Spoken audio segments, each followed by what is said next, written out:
He found me at my lowest, held me like I was his world, promised to protect my heart. But when I let him in, he tore me apart piece by piece. But then, I showed him what it feels like to bleed slowly, without ever dying. You never forget the person who finds you at your worst.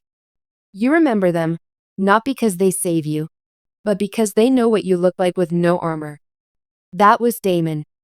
And for a long time, I thought he was my angel. A miracle wrapped in warm hands and careful eyes. A rare human being who didn't flinch at my tears. Who didn't walk away when everything around me had already crumbled.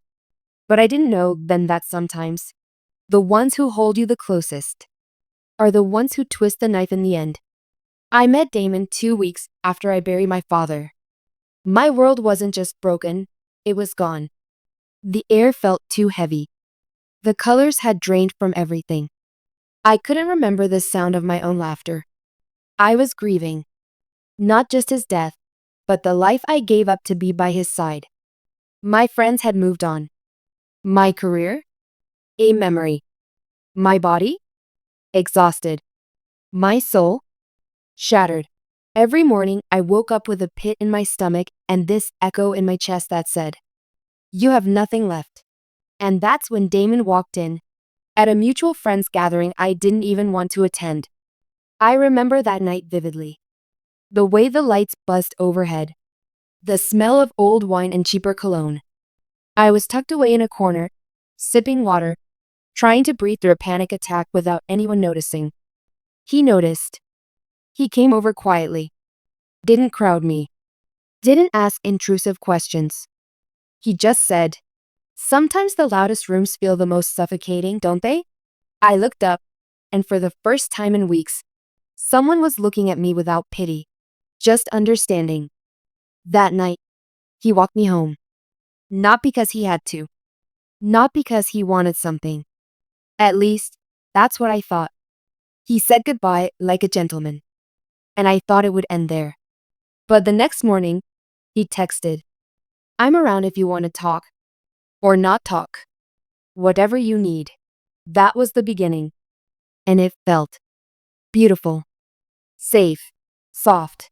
For the first time in months, I wasn't walking through the fog alone. He listened. Truly listened. To the pain. To the numbness. To the things I was too embarrassed to say out loud to anyone else. I remember one night, I was crying so hard I couldn't speak. He just sat with me. No pressure. No questions. And then he whispered, "You don't have to make sense to me. You're allowed to fall apart.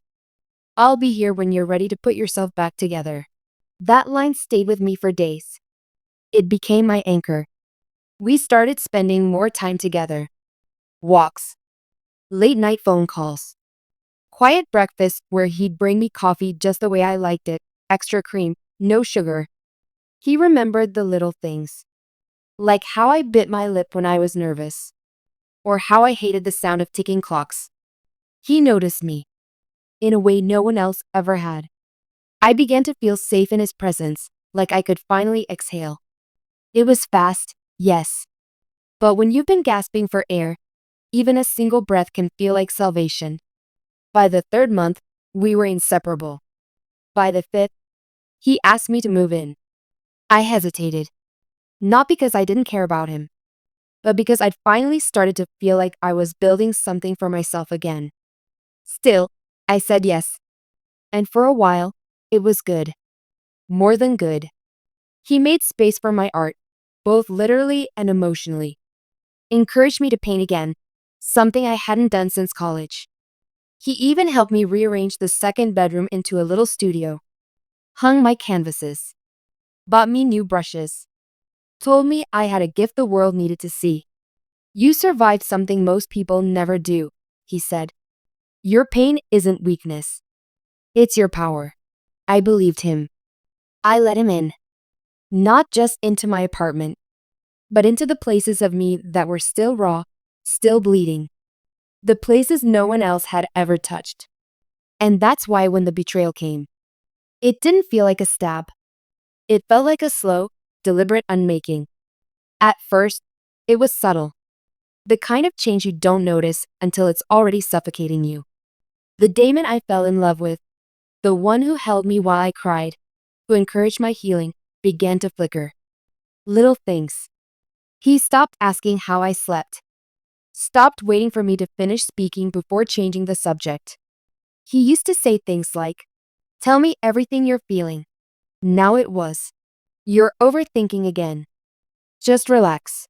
It was gradual, calculated, like water dripping on stone, slowly wearing me down. He didn't yell. He didn't hit. He just made me feel like I was crazy for expecting the man I met to still exist. I remember one night, I stayed up painting, lost in the colors, in the catharsis. It felt like the first time I had truly breathed in weeks. When he came home, I was excited to show him what I'd made. He looked at the canvas for 2 seconds, then said, "Is this all just about your dad still? Maybe it's time to move on." I stared at him, stunned. That painting had taken everything in me. He kissed my forehead and walked away like nothing had happened. And I stood there, holding a brush in one hand and my heart in the other, wondering when I started apologizing for my grief. Soon, he began to disappear. Physically, emotionally. No explanations. No check-ins. Just long stretches of absence filled with vague excuses. Just out with a friend. Had to help someone from work. Didn't think you'd miss me. But I did. I missed him every time. I missed the version of him he had carefully built for me in the beginning. And I started to believe maybe I was the problem. Maybe I was too intense. Too broken. Too hard to love. I tried harder. Cooked his favorite meals. Stopped talking about my panic attacks. Even painted in secret, afraid he'd mock it again. And for a while, it worked. Or so I thought. He'd flash that same charming smile. Bring me coffee again. Leave little notes like he used to. But now, every act of kindness came with a hook. "You're lucky I'm still here, you know. No one else would understand the mess you carry. You'd fall apart without me." He said these things with a smile. With a laugh. Like a joke. But they weren't jokes. They were warnings. The night I discovered the truth wasn't cinematic. There were no dramatic gasps. No thunder outside the window. It was quiet. Almost insulting in its simplicity. He left his laptop open. It wasn't locked. He was in the shower. And something in me, some tiny scream of intuition, told me to look. I wish I hadn't. Because nothing prepares you to read the way someone talks about you when they think you'll never see it. There were messages. So many messages. Some to women. Some to one woman. Overlapping. Intimate. Cold. But worse than the cheating were the words. He called me needy. A drain. Said he felt trapped with a victim. Mocked my panic attacks. Laughed about how easy it was to control me. There were photos of my paintings. Screenshotted. Sent to her. "She thinks this is art," he wrote. "It's just trauma porn." Pathetic. My hands were shaking so hard, I almost dropped the laptop. And in that moment, something broke so quietly inside me. I didn't even hear the sound until days later. He came out of the shower like nothing was wrong. Kissed my cheek. Towel around his waist. Smiling. Humming. I looked at him. Really looked at him. And I realized. I didn't know this man. Maybe I never did. But I didn't scream. Didn't cry. Didn't confront. Not yet. Because there, in the ruins of my trust, something colder began to bloom. Not rage. Clarity. If he wanted to see what a broken woman looked like, I'd show him. But not the way he expected. Not in sobs or screams or empty threats. In silence. In strategy. In slow, precise vengeance. You see, Damon thought he'd won. He thought I was too broken to fight back. Too grateful for his presence to ever push him away. Too weak. Too dependent. Too naive. And maybe, once, I was. But grief teaches you how to survive fire, and betrayal teaches you how to survive ice. I wasn't going to scream. I wasn't going to beg. That would make me like him. Reactive, desperate. I wanted him to rot slowly, the way he tried to rot me. So I smiled, and I stayed. The next morning, I made him breakfast. Pancakes, just the way he liked them, thin, buttery, soft. He kissed my neck while I poured his coffee. You're amazing, you know that? I smiled. I know. It was the last time I'd ever say that without venom. That week, I started collecting everything. Emails, messages, screenshots. I forwarded them to a locked external drive and a private email. I took photos of his things. The pills he sometimes sold under the table for extra cash. The fake invoices he made for freelance clients. The text where he laughed about manipulating his last ex until she cracked. He thought he could break people and walk away untouched. I was going to prove him wrong. I reconnected with my old friend Layla, a tech-savvy lawyer with a razor tongue and a sharp memory. We hadn't talked much since my father's passing. I had pushed everyone away. But when I told her everything, not just the cheating, but the manipulation, the psychological warfare, she didn't even blink. Do you want him exposed? She asked. Or do you want him obliterated? I answered without hesitation. I want him to wish he'd never met me. While Damon slept next to me at night, I was 2 feet away, eyes open, planning his collapse. I found his weak spots. He'd lied on his job application, fabricated entire degrees. He was stealing artwork from small digital creators and reselling it under fake names. He was cheating on his taxes, bragging about it in group chats. And he had one particular woman, the one he called his real peace, to whom he promised he'd leave me once she finally snaps. He was betting on me snapping. So I made sure not to. Instead, I smiled wider, laughed louder, played the game better than he ever expected. And every time he looked at me, he saw what he wanted to see, a woman too fragile to fight back. But what he didn't realize was that I'd already started the war. The seeds of his fall, the first strike was subtle. I accidentally forwarded one of his tax-dodging emails to his employer's finance department. Used an anonymous account. Attached a few screenshots. No name. No message. Just evidence. 2 days later, I watched him storm around the apartment, phone to his ear, muttering threats. Some jealous idiot is trying to frame me. I'll find them. He didn't even think to suspect me. Not his sweet, quiet girlfriend.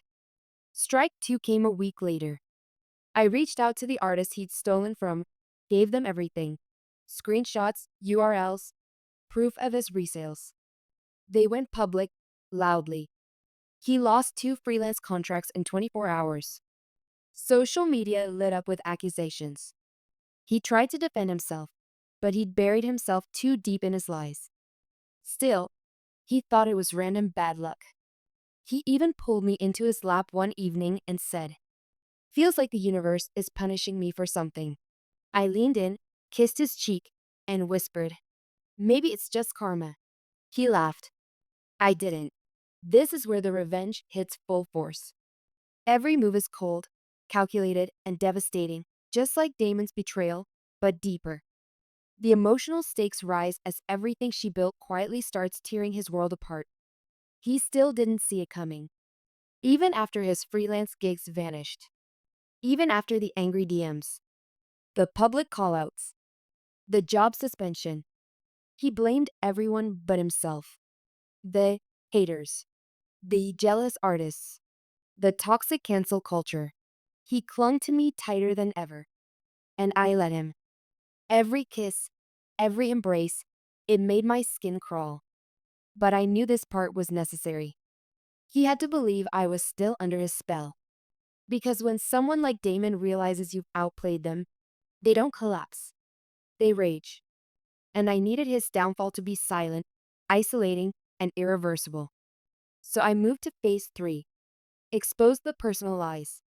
He didn't know I had access to his old phone. The one he used before me, which he thought he had wiped clean. But people like Damon don't know how permanent digital footprints can be. I found hundreds of old photos and chats. Some with the same woman he was texting while sleeping in my bed. Others with strangers, hookups, former flings. But what mattered more were the timestamps. He cheated on me during the first month we were together. The same week he helped me set up my art studio. He was sending photos to someone else of my paintings, mocking me. He told them I was a charity case. A depressed, clingy thing I'm stuck with for now. I saved everything. Then I sent it to her. Not as myself, of course. Just a file. No message. No threat. She responded with, "Who are you?" I didn't answer. 3 days later, she posted a story. Black screen. White text. Imagine finding out the man who called you his future was mocking someone else's pain just to win you over. I knew Damon saw it. He froze when he read it on his phone, right in front of me. He looked at me, panic behind his eyes. I think someone's trying to ruin me. I met his stare. Calm, unreadable. That's awful, I said. Do you think it's someone you hurt? He didn't sleep that night. And neither did I, but for different reasons. For the first time in over a year, I felt peace. Not joy. Not victory. Just stillness. Like I had finally stopped bleeding. Then came the final move. The one that would end it all. I printed everything, every lie, every conversation, every screenshot. I created a detailed report. Timeline. Witnesses. Even his criminal activity, pills, tax fraud, identity theft. And I mailed it to 3 people. His current employer's legal team. His father, a former police officer who always boasted about how honest his son was. Damon himself. No sender name. No return address. Just the truth, gift wrapped in quiet devastation. The collapse. It took only 2 days. His company fired him. His freelance platforms banned him. The woman he was cheating with blocked him everywhere and exposed his messages online. His family stopped speaking to him. He walked around our apartment like a ghost, cursing the world. He screamed at his phone, threw his laptop against the wall, accused everyone of conspiring against him. Except me. I was still his rock. Still cooking. Still silent. Still loyal. Until I wasn't. The night I left, I didn't pack much. Just my essentials. My artwork. My dignity. I waited until he was out drinking, spiraling. Then I walked away without a sound. But not before leaving him one final note. You broke me into pieces. And from every piece, I built the weapon that destroyed you. Bleed slowly, Damon. Just like I did, this is where we tie it all together. The aftermath, the psychological impact, and the final twist, the emotional dagger that leaves Damon shattered for good. I thought I'd feel more triumphant. After all, I'd won. Damon lost everything: his job, his reputation, his side pieces, his carefully built image of control. He was a man unraveling in real time, while I was finally breathing again. But even in victory, grief lingers. Not for him, but for the version of me that he buried. The girl who loved with an open chest, who thought healing looked like holding someone else's hand in the dark. That girl died the moment I saw those messages. And in her place, I rose, colder, sharper, more deliberate. But not cruel. No, just done. Weeks passed. Then months. I built a new life, quietly, far away. I started painting again, this time with colors that didn't scream in agony. I reconnected with Layla, went to therapy, laughed for the first time without guilt. But just when I thought Damon had faded like a bad dream, his name appeared in my inbox. Subject line: please. No message. Just a single word. One he never used when I begged him to care. I ignored it. He sent another the next day. Then another. Then another. He found my new number. I had changed it, but he must have gotten it from someone careless. He called over and over, left voicemails that shifted from pleading to fury. I know you did this. We could have fixed it. You owe me at least a goodbye. I loved you. Doesn't that mean anything? And finally, I need you. No one else stayed. No one else cared like you. That message almost made me laugh. Almost. Because when I was on the floor, shattered and sobbing, he looked at me like I was a burden. When I told him I couldn't breathe from the weight of my grief, he told me to relax. And now he was the one drowning. Now he wanted me to pull him out of the waters he once threw me into. So I answered.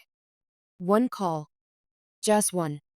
He sounded hollow, like a man scraping at the inside of a coffin. I lost everything, he said. I know it was you. Just tell me why. There was a long pause. Then I answered, calm, steady, final. Because I warned you. He said nothing. So I continued. I told you I was broken. You said you'd protect my heart. But when I handed it to you, you used it as a weapon against me. So I returned the favor. He whispered, you ruined my life. And I whispered back, no. I just made sure you'd never ruin someone else's. Then I hung up and blocked him. Forever. Now, I'm no longer the girl Damon tried to break. I'm no longer his victim. I'm no longer the painting he laughed at or the heart he thought was his to shatter. I am the silence after the storm. The breath that comes after pain. The scar that reminds you who survived. And Damon? He's still bleeding. But not in a way that ends. No, he's bleeding slowly, without ever dying.